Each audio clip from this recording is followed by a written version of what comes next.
Parliament శీతాకాల సమావేశాలను కుదించడంపై ప్రతిపక్షాలు విమర్శలు గుప్పించాయి. సాధారణంగా ఈ సమావేశాలు 20 రోజులు జరుగుతాయి. అయితే ఈసారి 15 రోజుల పాటు మాత్రమే జరగనున్నాయి. నేటి నుంచి ఈ నెల 19 వరకు సమావేశాలు జరగనుండగా ఇందులో 4 రోజులు సెలవులు ఉన్నాయి.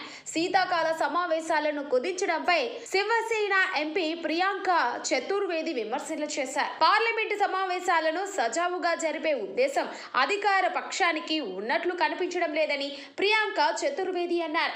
అహంకారంతో ప్రతి చోట అధికారం నిలుపుకుంటామనే భావన వారిలో కనిపిస్తుందని వ్యాఖ్యానించారు. పార్లమెంటరీ విధానాలను అనుసరించవలసిన అవసరం లేదని వారి అభిప్రాయంగా కనిపిస్తుందని అన్నారు.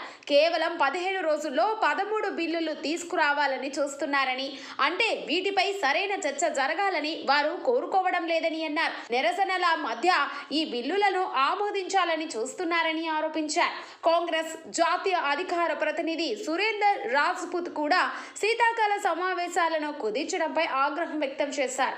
అధికార పక్షం పార్లమెంటులో చర్చను అణచివేయాలని చూస్తుందని విమర్శించారు.